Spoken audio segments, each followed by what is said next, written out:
This is We're Gonna Make You Watch. Hey everybody, welcome back to another episode of We're Gonna Make You Watch. I am Brian. With me as always are Isaiah and Warren. How you guys doing tonight? Pretty damn good. Been a long night. Yeah, Very it has long been. night. Very long night. It For is so both of long. you guys. So long.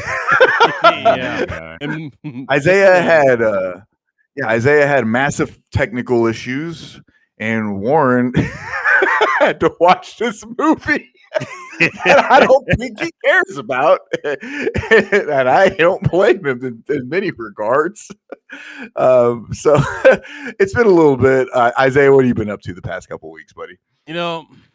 work, and that's really been about it. It's been because we're into the new year now. Everybody's paid time off is refreshed, so there's many people on our team that decided, hey, I'm just not going to come into work. So That I've been sounds familiar. like especially this week, it's been me and two other people out of 13 people working. Oh, that's it. Wow. So Damn. it's been yeah, it's been hard. It's been hard not to take PTO myself. So I'm really trying to hold off. But beyond that, I've been got back into playing some Destiny as we've had. Oh yeah, Ooh, saw me both too. of you guys. Yeah, you Been, guys have both been on Destiny. a lot. And a friend of mine just downloaded it while we were watching that movie. Oh, So, nice. Oh, Caleb. yes. Oh, very cool. Very cool. So I've maxed out the season pass, which is Oh, have not. nice. rare for the last, I don't know, 6 months or so. So, but I got in that. Well, there's like That's a lot of 1,000 work. days in this season, so Yeah, I it's feel like a fucking few ridiculous. people are probably gonna be able to make that happen. Between that and then I did the that new exotic mission for the The bow. bow and got that done on legendary difficulty for the catalyst on that. So Did you do that with people or did you do it solo? I did it with the people, but we cheesed it at the end with the boss. Oh, okay. I still haven't even done it. It's I just got it's to the honestly point where I can do it. probably the easiest exotic mission that Destiny has. Yeah. It's like as long as you get people that are patient and like know what they're doing, kind of, it's very easy to complete. And I usually have Right. a hard time with those. And So I know there was like weekly upgrades for it too. Yep. I assume you had to just replay the mission to get them. that's what you're supposed to do, but what people found out is you can just wait, get all of them at the same time, do it once, and be done. Oh, that'll be me because it's done now. Yep. So That's cool. I'm gonna run the mission 2 times and I'm gonna have everything. That's gonna be great. mm-hmm. I don't know what you guys are talking about, but it sounds fun. But yeah, beyond that, I haven't really done much of anything. So besides work and play Destiny, so All right, Warren. How about yourself? Yeah, doing a lot of the same, working, playing Destiny. But only to the point of when it's like stops being fun, then I turn it off. mm-hmm. Okay. So I've been actively staying away from Crucible outside of necessity. Yeah. Just simply because I still care too much about the success that I am having or not having. So Understandable. I can't just play Crucible for fun at this stage in my life. Right. But I can do gotcha. PvE for fun because like I've been getting a lot into build crafting and trying different builds. So that's been pretty cool because it changes the way you can play the game, and then you find out there's all this cool, unique things that are in Destiny that you weren't in Destiny before. Like, because I like would just go get the weapons they say go get. Like, oh, like this weapon this season's really good, just go use it. And then like you get it, you get the roll, and then you use it, and you're like, cool. It's not until you start getting into the build crafting when they're like, hey, this subclass has these different things that it does. If you pair it with these weapons and then these mods and these different things, this is your gameplay loop, right? Yeah. Like for example, a really cool one for Strand is with the narcotic grip gauntlets for the warlock. They're poison gauntlets, so when you get a melee kill, It spreads poison. The enemy that you kill spreads poison, goes to the next set of enemies. Obviously, if they die, they explode and spread poison. What people have found out is that weapons of sorrow, being like Touch of Malice, Astrial Striga, Thorn, Mhm. they count because they are a weapon of sorrows. So when you kill things with them, the things that you kill with those guns spread poison. So Okay. it coincides with the gauntlets. So there's a build that you can run where you consume your grenade and then everything you kill gets suspended. So then obviously you're using a weapon of sorrow. So when you kill something, it shoots out the poison. The poison damage hits people, suspends them, but then they die from the poison. So it just spreads. So you just have a group of enemies just getting suspended and dying, suspended and dying. It's pretty cool. I've That I've is heard of cool. that. That's very cool. I've heard about that, and Yeah. I've been meaning to check that out because I just recently got those grips in my inventory because Mhm. I don't really play Warlock much. I mostly play Hunter, but I did finally get Okay. that when I did the Vex Incursion one time. So yeah, I need to check that out because I've been looking for a good strand build for my Warlock for sure.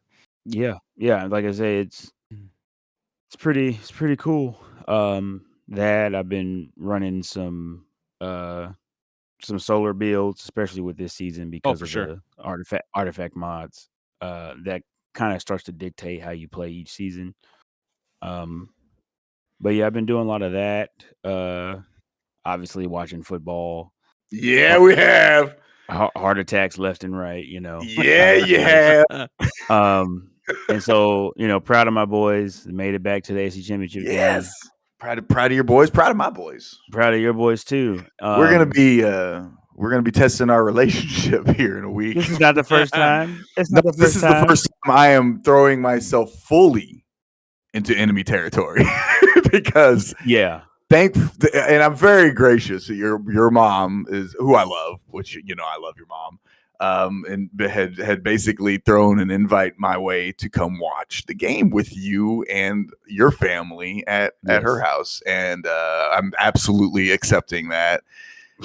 So we're Brave throwing soul. ourselves right into enemy brave territory, soul. and I am a brave soul. I'm a fucking man. And It's gonna be like and, watching that game at Arrowhead. it's funny. It's gonna be less peaceful because it's more personal. Yeah. Yeah. Which, rightfully so, and I'm here for it. It's gonna be a lot of fun.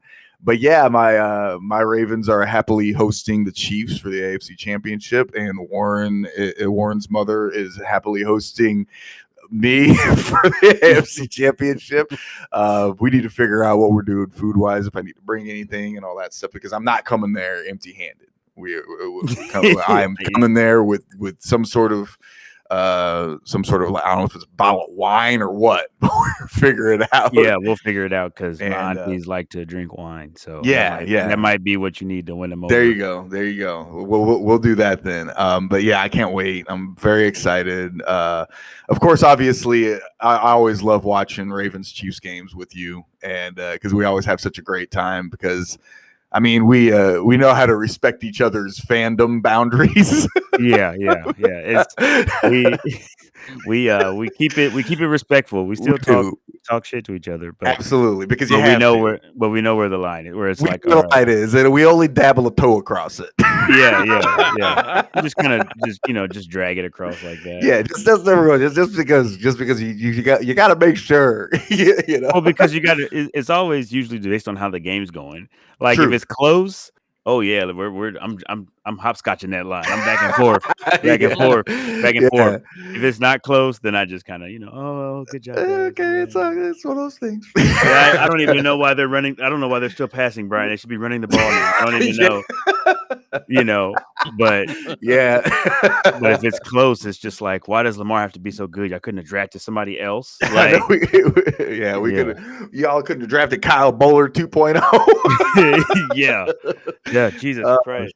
But yeah, it's been a fun season. I'm really proud of how my boys have played, and I know you're proud of how your boys have played lately. They lately. struggled a little bit, but man, these last 2 games they've looked pretty good. With the Buffalo game was a bit of a heart attack for you guys, though. I can imagine every game is a heart attack for me. I don't care if they're winning by 30. So, like, but hey, you guys got the best quarterback in the league. You know, and that's coming from a Baltimore Ravens fan. I ain't gonna lie, Patrick Mahomes is fucking good. I hate it very much, but he's very good. Actually, I don't hate it because I do like the Chiefs. Obviously, yeah. City, I was gonna say Lamar is really good too. He just hasn't had everything around him that he's needed, and health issues. So this is the first time that we've seen him healthy and with the support that you would like to see for somebody who could carry you to a Super Bowl. So yeah, absolutely. This is the most complete he's looked, and he's doing it too. Yeah, he's doing it. I mean, he played like an MVP against the Texans. I mean, the first half was really rough, but that second half, that game was close at the beginning. But in the second half, he was man, we smashed him. The second half, like it was these dudes are trash. Get him out of here. Yeah, yeah, we smashed him. Dang, man, Lamar, and he played like an MVP, and he played like one of the highest paid quarterbacks in the league. Mm-hmm. And those are things that I wanted to see from him because I mean, obviously he wanted to get paid, and like he should have been paid. And I do think that he earned that money for the most part. Mm-hmm. And now that he's got it, he's showing that he's worth it, and that's he's not let it get to his head. I think is the best way to probably put it. But yeah, he's playing hard. He's showing he's a leader. And if this was a football podcast, I would keep talking about it, but it's not. I mean, I don't mind. I don't mind. I really don't mind. Like, I know you don't. So that's what we've been up to. I have been playing some video. I got to play Ready or Not with you, thanks to your very good friend Caleb, who bought me that game last night. That was awesome of him, and I'll figure out something to get him to pay him back for that. That was very cool, and we had a lot of fun playing Ready or Not. Fuck those bots though, man. Like holy shit, they're all John Wick. Yeah. Every one of them, they don't miss a shot. Yeah, that's why you have to run the mod. Yeah, it just makes crazy. It just makes it normal after that. That was crazy. Yeah. It felt there was still a challenge there, for sure, even after the mod. But man, before that they were literally they could shoot the pubic hair off a grasshopper. It was absurd. Yeah. They're like locked in 100%. Yeah. Golly. And then I've been playing a little Mortal Kombat 1. We played a little Gotham Knights the other day, and yeah, that's not a very good game, but it's trash. It's pretty bad. Trash. But it was, thank God I didn't pay hardly anything for it. That's part of that humble bundle. I bought it when it was on sale. It was like very smart $8, which is very smart. Yeah, because that's not a good game. Visually, it's beautiful, but man, that game's terrible. But yeah, that's what we've had going on. That's what we got going on, and now what we just have going on. Let's get into the meat of the discussion, if you will, and let's start talking about The Shining because we just made Warren watch The Shining. I always have to start with this question, Warren. Initial thoughts on The Shining. Okay, well, let me have it.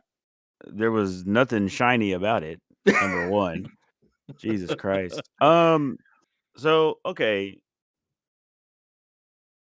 I'm just gonna come out and say it.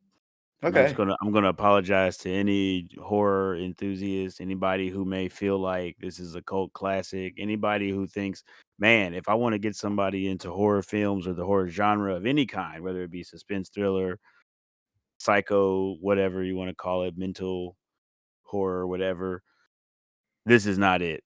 This is not the move. Okay, don't show them this. If this is grade 101 of if I don't want them to ever watch a horror movie again, show them this. That's how I feel. This one didn't land for me. That's okay. That's fine. Yeah, that is totally okay.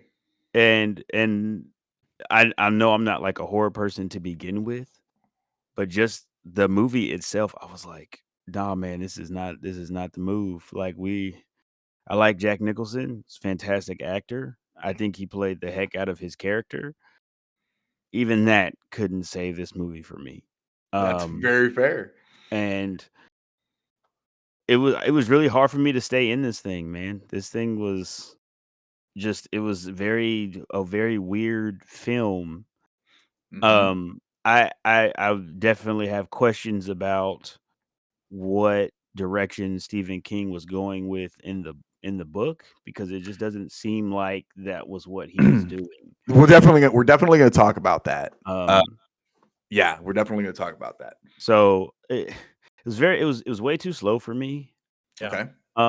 I understand most horror films so far that we've watched, they do have like a build up, because you gotta kind of ease us into it. You gotta almost lull us into a false sense of security. Like, oh, hey, this is a nice place. Look at all these people. They're really cool. They're really nice. This lady's nice. And then, oh, what's going on over there in the corner? Oh, you don't know what that is, do you? Oh, yeah, stick around and find out. And then, something happens, and then bam, we shift into overdrive, and here we go. And it's going down, and what's gonna happen? And this was just kind of like, oh, what's going on over there in the corner? We don't know. Next scene. Like, 2 hours of build. what? What? Basically Yeah. what it is. Okay. Okay. Yeah. Yeah, this is for sure the epitome of a slow burn. This was a no burn. And I get it. Because it's definitely not for everybody. I mentioned before we started recording this portion of it that I'm not actually that big a fan of this movie. Mhm. I think it's a little overrated. I would agree. I think that it's got a fantastic performance from Jack Nicholson. I think I love Shelley Duvall. She's awful in this movie. I don't think she's good in this movie at all. Mhm. But there's reasons for that, I believe, and we'll talk about those too. Scatman was great. I love Scatman. Scatman Crothers in this movie, so good. But yeah, I actually kind of think that this movie is a little overrated. It's when it first came out, people hated it. This guy, I think this movie was nominated for like a bunch of Razzies. The opposite of the Oscar. Let's see. I have the Wikipedia pulled up. There's a lot of stuff that I do love about this movie, but there's a lot of stuff that I don't really dig. Let's see here. Reception. Okay. It opened on the same weekend as The Empire Strikes Back. Not a chance. It didn't stand Yeah, a it chance. didn't No. have a chance at that. It was released on 10 screens only and grossed $622,000 for a 4-day. But it had a let's see. The film had mixed reviews at the time of its opening. It was not a super loved movie at first. It really wasn't. And Stephen King absolutely does not like this this adaptation of his work, because he feels Stanley Kubrick, who wrote the screenplay also, Stephen King says that Kubrick didn't get the novel. He didn't get it. And hey, coming from the writer, he probably didn't. The guy probably did not. He wanted in the novel, he wanted the hotel to be viewed as a more malevolent force, and that it was the source of the evil. But Stanley Kubrick, his interpretation of the book was that the evil was already in Jack Torrance, and the isolation and the hotel brought it out. So that's kind of where the disconnect, if you will, between the novel and the movie kind of lies in the interpretation of one person's work versus what he had initially set out to convey. And if anybody's read the book, The book is very different from the movie. Mm-hmm. There's a lot of the same points and a lot of the same things happen, but there's significant differences between the book and the movie. The book's a fucking masterpiece. Oh yeah, Have you ever read this book, Isaiah? yeah.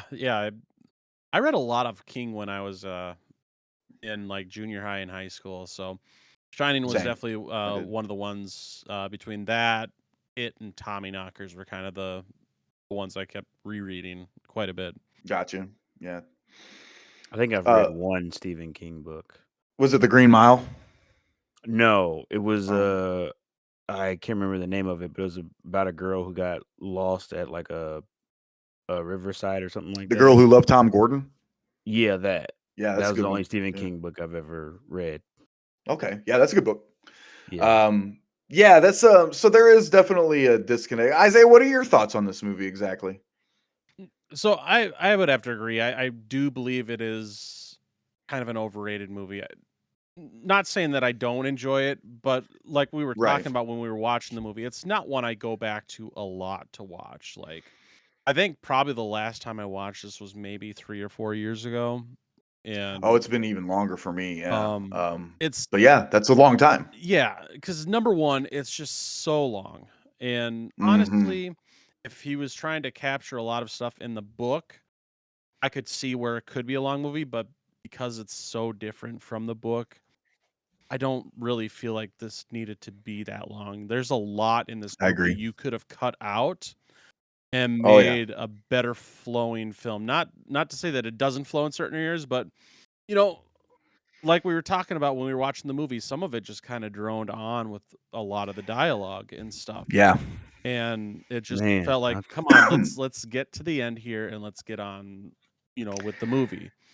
And Right. you get that feeling kind of watching it. Some of the stuff I like about it though is it I feel it does a really good job of portraying and getting forth kind of that dread that's going on with the Mhm. music and the cinematography. Mhm. Obviously Yeah, the Jack music. Nicholson too, with his Yeah. performance. It just like makes you feel really like, this guy's really fucking not all there.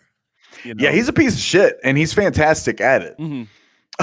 he Oh, really for is, sure. because like he starts, and it starts pretty quick, because I think they were only there for a fucking month before he's telling her to get the fuck out. Yeah, You know what I yeah. mean? Like he's like, why don't you just go ahead and do that and get the fuck out of here? With them goddamn eyebrows all fucking pointed up. But I think that would have played better into it if it had gone the way Stephen King had intended, from what it sounds like, which was that he wasn't a piece of shit before they got there, and then they got Right. there and started changing. So then that would Yep. explain Wendy's sort of like shock at a lot of the things he was doing, and then Yeah. like the fear that she has at the end because she's like, I don't know who this person is. Yeah, exactly. Kinda thing. Yeah, and you're absolutely right. Yeah, this is there's a lot of things. There's things I absolutely love about the movie, and you mentioned some of them, Isaiah. I think that it's the music in this movie is fantastic. Yep. It's the way it builds. It helps build the tension. It helps build the dread. It's also shot gorgeously. Mhm. But it's a Stanley Kubrick movie, and those are things that ring true for most of his work. Oh, for sure, because he's such a professional. Because he is a great filmmaker. This one, most people really do like this movie. It's got like Yeah. a 90% audience score, and critics are like at 83%. So for most people, they really love this movie. Mhm. I don't hate this movie by any means, and I do like it, but I think that let's say this. If I was to make a top 5 list of horror movies that I think are 5 of the best horror films ever made, this definitely wouldn't be in the top 5. Yep. I don't know that this movie would be in my top 10. Probably not for me. You don't think so either? Yeah. See, it's to me it is. It's a bit overrated, but I think there's reasons for that, and they probably are rooted in Jack Nicholson's performance, because he is amazing in this movie. Mhm. It's Mhm. one of his finest performances, in my opinion. Obviously, that goes you hey, One Flew Over the Cuckoo's Nest is probably his greatest performance ever, and as good as it gets is another wonderful one. His career is filled with great performances, and Yep. this is definitely it's one of them for sure. He's absolutely awesome in this. Shelley Duvall's not. No. There's moments where she's definitely very scared, and she has moments in the movie where she sells it really well. Let's talk about those moments. Yes.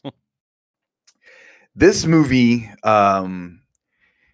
she went through bona fide, true, verbal and emotional abuse during this whole filming. Stanley Kubrick was an absolute monster to her. Real piece of shit. He was a real piece of shit to her. He made her do takes upwards of 100 times. And he would make people not talk to her too. So she felt isolated. And he did that intentionally. He wanted to get a specific performance from her, and he went above and beyond and way too far to try and get that from her. And some of it works, some of it worked, but that's like you got to use air quotes because like some of it worked.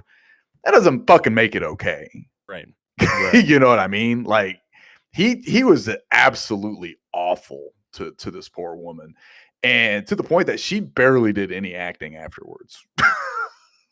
She was like, I'm fucking done, bro. And I don't blame her. Like, I don't blame her at all because he was fucking horrible. Yeah, that's a traumatizing experience. Do what, buddy? That's a traumatizing experience. Oh yeah, yeah. It was horrible. I mean, I believe she talked about it, and she went through she needed therapy and everything after all of this. And it was really, really rough on her. Yeah. And it was unbelievable. But yeah, it's this is an interesting film. Like I said, there is some cool shit though. Like there's really good imagery with the twins. Yep. Things like that, with when Danny sees him in the hall, because that got a bit of a reaction from you, Warren. Because he's flashing between seeing them alive and then all chopped up and shit, and it's pretty there's pretty good visual shit in this movie. Any moments in the movie that kind of stick out to you, Warren, that you want to talk about? Obviously that with the twins. The blood flowing out of the elevators was crazy. Whatever was going on at the end there when there was the person laying on the bed and then somebody in the big onesie, the furry, like whatever was happening, like a furry fucking orgy going on, like whatever was going on there. I'm like, what were they doing back in 1921? Jesus Christ. Like you had a party back then. Yeah, I mean, I will say the red rum thing, that was crazy because I don't know why I never put that together. Right. Yeah. Then when she saw it in the mirror, it said murder, and he was like basically almost seeing that was coming, that he was gonna. Which, yeah, I still don't know what the hell's going on in this movie. Well, so because they talk about like the gift that the boy has, right? Yeah, like that Scatman had as well, right? And so I'm like, is it just that he could tell that something bad was gonna happen, or like if memory serves me correctly, in the book, because this isn't really super alluded to in the movie. In the book, the dad has the gift also, which is what I assume. If memory serves me correctly, right, Isaiah? Am I right? It's been a while since I read the book. Yeah, it's been 20 some odd years since I've read it. Me too. Yeah, I want to say his dad has it. And that's a lot of part of the problem is that he didn't know how to deal with it. If memory serves me correctly, I could be wrong. I could be confusing him with Stir of Echoes, which I read around the same time. Is it more like a Sixth Sense kind of thing? Yeah, there's a sequel to this movie and book. Yep. That will probably make you watch, and God. it's first of all, I think it's it's way really better. fucking good. He said it gets better. I think Doctor Sleep is a better movie than this. Oh, that's a sequel to this? Yep. Yes. Can we watch like the new one? No, we have to watch the old one first. No, yeah. No, the Doctor Sleep is there's only been one book. There's only been one movie of Doctor Sleep. Like, which is fairly recent, right? Yep. Yeah. Is Ewan McGregor in that? Yes, he sir. plays Danny. Yeah, that's it. Yeah, he plays Danny. He plays grown-up Danny Torrance. Oh, Uh-huh. Yeah. We'll make you watch that. I actually enjoy that much more than The Shining. I think it's a much better. It actually serves as a sequel to both the book and the movie. Yep. Mike Flanagan wrote and directed it, and Mike Flanagan is probably the best, the most. He's probably the best horror creator working in cinema right now, in my opinion. As far as I agree with that. I think he's job with the things that he's done, and I think he's the right person to do, this sequel or whatever you want to call it. So I think he's definitely the right choice. It's so good. But yeah, Doctor Sleep is fantastic, and I genuinely think it's a better movie than The Shining. But yeah, it's and it is. And you nailed it. You've seen the trailer, so and of course you're a Star Wars guy like me, so Ewan McGregor. Mm-hmm. He's like he's fucking Obi-Wan Kenobi, baby. But yeah, so there it is. That's The Shining. It didn't land for you, did it, Warren? Nah, man. And I would hear people talk about this movie all the time, not like in any kind of detail, but just like they put it up there with their top horror films or just movies in general. And after experiencing it, I don't see why. That's fair. And that's just totally fair. And that's just my genuine response to the film. I mean, some of these movies that we've watched, like I was like, oh, okay, I get it. Like I'm like, oh, I get why this is a cult classic, or like I get why there's so much reference, or why I even have any idea of what these movies are, because you see it everywhere, like Freddy, Jason, Michael Myers, any of the movies like that. I get it. Like anything found footage, I get why that's on anybody's list, because those movies we'll have to tackle another one of those movies here coming up. For sure. Those movies are always scary. But this one is swing and miss for me. That's okay. And like I said, it's like we it's not always going to be rainbows, unicorns, and fanny packs. So so this one definitely didn't land. I gotta shout out Danny, because when he was running from his dad, I was like, man, he should really like at some point stop running and just like find a way to like not mess up his tracks and then hide. But I was like, but he's really young. I don't think he's old enough to think of something like that. Yeah. And then like 2 scenes later, he was like, and walking backwards in my steps. And I was like, let's go, Danny. Yeah, when you said that, I was like, huh. I was like, let's go, Danny. And he was like, I gotta do it. And then he was crawling away. He was like, then kind of splashing the snow so he wouldn't see that he had crawled out the way. I said, oh, look at Danny holding it together while the mom's having 17 heart attacks. Why was she running like this? Yeah, every time they cut to her, I was like, is she trying to shake some pom-poms, or like, what is she doing?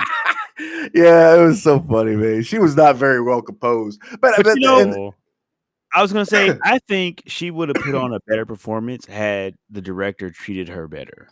I agree. I think at that point, how can you act? You're actually scared. Like you attract a lot more flies with sugar, with honey, you do, and vinegar. See, I don't even know the saying. Right. You can lead a horse to water, but if it falls over and no one's there to hear it, does it make a noise? What the fuck are you talking about? What are you talking about? That's a future T-shirt line I'm going to work on. Jesus Christ. Okay, so you did. And I love the fact that when Jack Nicholson popped up frozen dead at the end, you were like, "Oh, I've seen that." It was like So many Leonardo memes. DiCaprio, that meme when he's sitting in the chair with his drink and he's like, that I did that. Yeah. That's how I felt. Like I know that one. Yeah, I love that. Yeah, you were like, "Oh, I've seen that." Yeah, I seen that. Well, obviously, Yeah, I knew so- like the Where's Johnny. I just never seen. Or, it in the yeah, movie. that was ad libbed. Yeah, that wasn't even in the script. He just said that, and they kept it.